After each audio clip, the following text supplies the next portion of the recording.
नून students, आज हमारा topic है सेल मेम्ब्रेन, उसका स्ट्रक्चर और फंक्शन।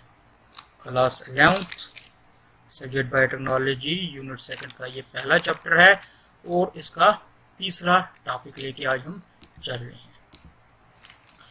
पहले आउटलाइन में मैं बता दूं कि हमने क्या क्या पढ़ना है इसके अंदर। What is cell membrane, cell membrane की कंपोजिशन क्या होती है, सेल मेम्ब्रेन का स्ट्रक्चर कैसा होता है, सेल मेम्ब्रेन के क्या क्या फंक्शंस हैं और कौन कौन से मॉडल सेल मेम्ब्रेन के आए हैं। अब what is cell membrane? Cell membrane जो है इसको हम प्लाज्मा मेम्ब्रेन या प्लाज्मा लेमा भी बोलते हैं। ये ऐसी बायोलॉजिकल मेम्ब्रेन है जो सेल के इंटीरियर को सेपरेट करती है फ्रॉम आउटसाइड द एनवायरनमेंट। ये अपीयर होती है थिन सेक्शंस में। जब हम इलेक्ट्रोस्कोप के अंदर इसको देखेंगे तो ट्रिपल लेयर स्ट्रक्चर होता है इसका, जिसकी थिकनेस 7.5 से 10 नैनोमीटर तक होती है।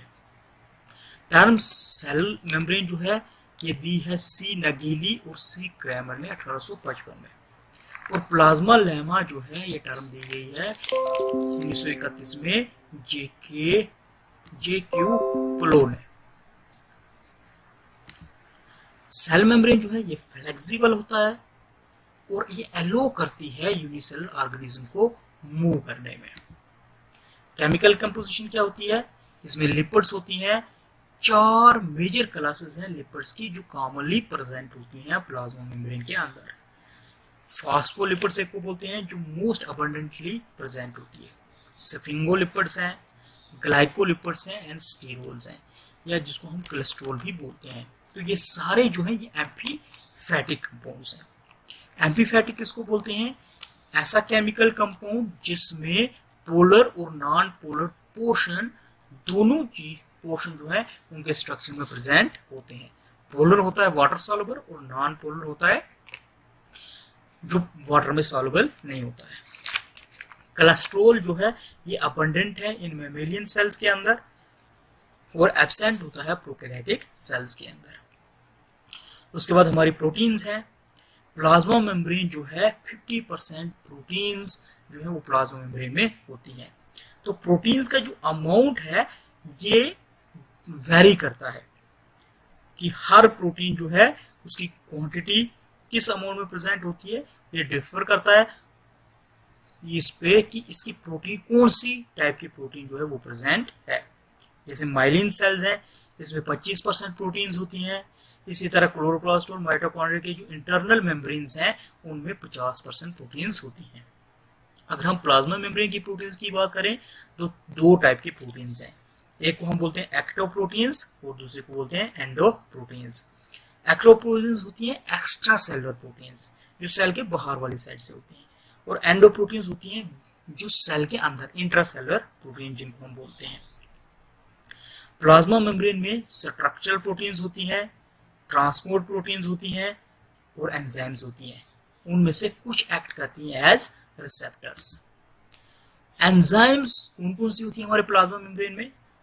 जैसे एसिटिल फॉस्फेटेस है, एसिड फॉस्फेटेस है, एटीपीएस है, आरएनएस है, माल्टेस है, लैक्टेस है, फॉस्फोलाइपेस है।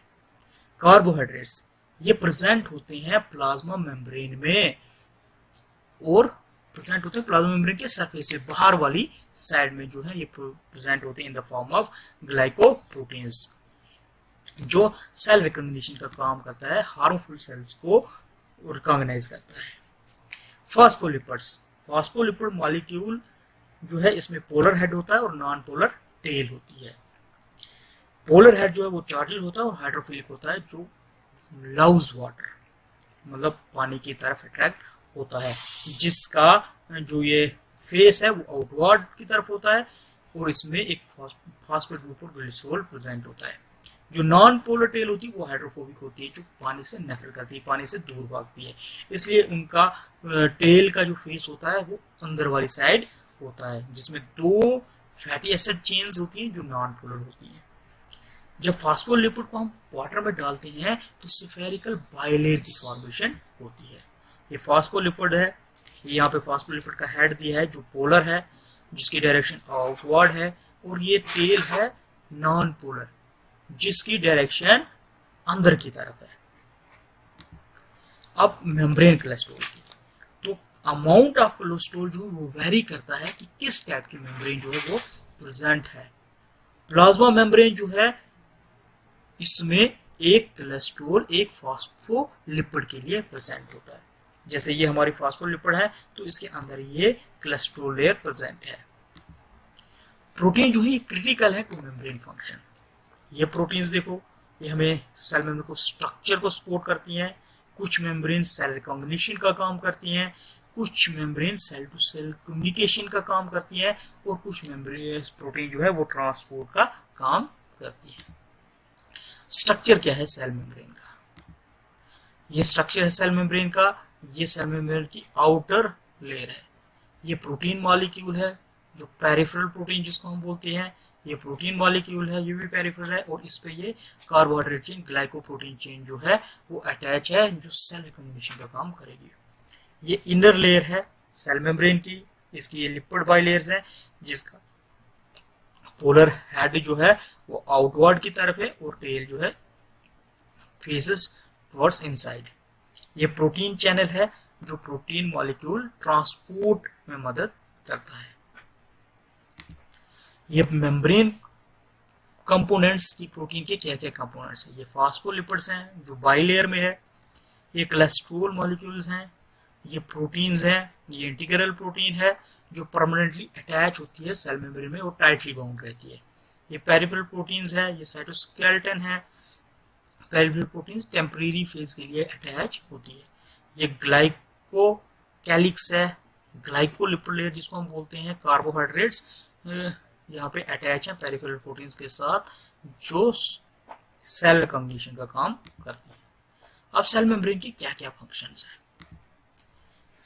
सेल को इंटैक्ट रखती हैं, ये प्रोटेक्टिव बैरियर का काम करते हैं, रेगुलेट करते हैं ट्रांसपोर्ट इन और outside the cell. Small lipid soluble molecule जैसे ऑक्सीजन और कार्बन डाइऑक्साइड इजिली पास हो सकते हैं। वाटर जो है फ्रीली मेम्ब्रेन को क्रॉस कर सकता है। आयन और लार्ज मॉलिक्यूल जो है can not cross without assistance. Cell recognition allow करता है। Provide anchoring site for filaments of cytoskeleton. Binding site for enzymes provide करती हैं। Interlocking surface bind cells together. Contains cytoplasm जो फ्लूइड सेल के अंदर होता है जिसको हम साइटोप्लाज्म बोलते हैं। मेम्ब्रेन स्ट्रक्चर कंसिस्ट होता है ये फॉस्फोलिपिड बाइलेयर का। दो फॉस्फोलिपिड्स लेयर इसके अंदर होती हैं जो कंबाइन होती हैं वैरायटी ऑफ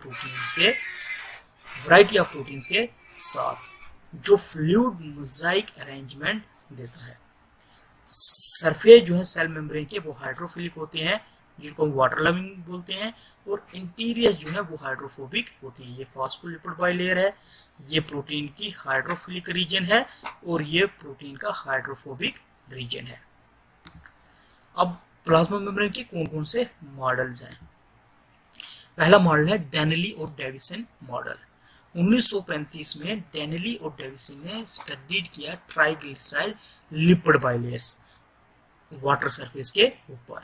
इन्होंने क्या पाया? इन्होंने बोला कि they arranged themselves with the polar head facing outwards. Polar head को डायरेक्शन जो है वो उन्होंने आउटवर्ड की तरफ रखी, फेस उनका आउटवर्ड की तरफ रखा। It always formed droplets and the surface tension was much higher than that of the cells. तो डेनेली एंड डेविसन मॉडल को हम सैंडविच मॉडल भी बोलते हैं। ये डेनेली एंड डेविसन मॉडल है।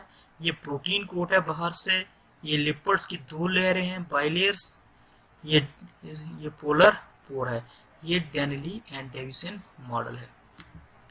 रॉबर्टसन मॉडल 1965 में रॉबर्टसन ने नोट किया कि जो स्ट्रक्चर है मेम्ब्रेन इलेक्ट्रॉन माइक्रोग्राफ में इसने मेम्ब्रेन का स्ट्रक्चर जो है वो देखा और उसको नोट किया।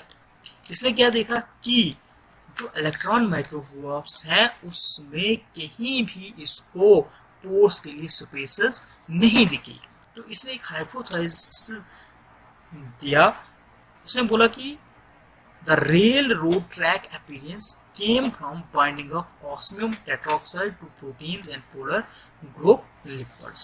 तो कहता है जो रेल रोड ट्रैक अपीयरेंस आ रही है इसके अंदर वो किस वजह से है कि जो ऑस्मियम टेट्राऑक्साइड है वो प्रोटीन और पोलर ग्रुप ऑफ लिपिड से बाइंडिंग की वजह से ये अपीयरेंस आ रही है। तो इसने प्रपोज किया यूनिट मेम्ब्रेन हाइपोथेसिस।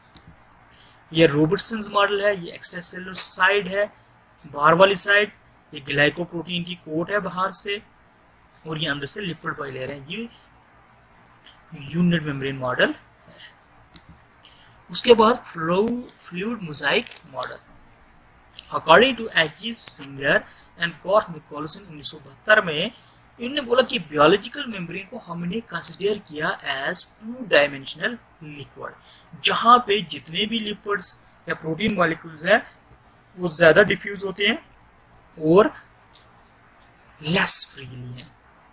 सिंगर ने स्टडी किया फॉस्फोलिपिड बाइलेयर्स को और इसने पाया कि हम फ्लैटेंड सरफेस फॉर्म कर सकते हैं वाटर के ऊपर। उसके लिए हमें किसी भी प्रोटीन की रिक्वायरमेंट, प्रोटीन कोड की रिक्वायरमेंट की जरूरत नहीं पड़ती है। It occurs in the form of globular proteins की फॉर्म में आकर होते हैं। ये वाइडली एक्सेप्टेड मॉडल है फ्लूइड मोजाइक मॉडल जो है सेल मेम्ब्रेन का। ये फ्लूइड मोजाइक मेम्ब्रेन है, ये इसकी एक्स्ट्रा सेलुलर सरफेस है, मतलब बाहर वाली साइड जो है ये सेल मेम्ब्रेन की बाहर वाली साइड है। ये इस पे ग्लाइकोप्रोटीन लिपिड्स हैं, कार्बोहाइड्रेट्स जो सेल रिकॉग्निशन का काम करते हैं। ये पेरिफेरल प्रोटीन्स हैं जो इंटीग्रल प्रोटीन्स के साथ लूजली अटैच्ड है, क्योंकि ये जो पेरिफेरल प्रोटीन्स होती हैं ये टेम्परेरी फेज के लिए, ये परमानेंट इसके साथ अटैच नहीं होती है। यहाँ पे जाएं तो ये मेम्ब्रेन स्पॉनिंग इंटीग्रल प्रोटीन्स है जो टाइटली बाउंड है इस मेम्ब्रेन के साथ, क्योंकि ये परमानेंटली मेम्ब्रेन में अटैच रहती है। ये intracellular surface of the membrane है, ये इन सेल मेम्ब्रेन की अंदर वाली साइड है। ये कोलेस्ट्रॉल मॉलिक्यूल्स हैं जो फॉस्फोलिपिड लेयर में इंसर्ट हो रहे हैं। ये फॉस्फोलिपिड हेड्स हैं, faces aqueous intercellular extracellular components. ये मेम्ब्रेन स्प्लिट इनटू लेयर्स है, जो मेम्ब्रेन जो है डिफरेंट लेयर्स में स्प्लिट हुई है, जिसको हम इलेक्ट्रॉन माइक्रोस्कोप के अंदर देख सकते हैं। तो ये है फ्लूइड मोजाइक मॉडल। तो बच्चों आज का टॉपिक था हमारा सेल मेम्ब्रेन, उसका स्ट्रक्चर और फंक्शन और उसके कौन कौन से मॉडल्स हैं। तो नेक्स्ट लेक्चर में हम पढ़ेंगे दूसरे कंपोनेंट, जैसे एंडोप्लाज्मिक रेटिकुलम हो गया, माइटोकॉन्ड्रिया है, तो उनको हम नेक्स्ट लेक्चर में लेंगे। Thank you.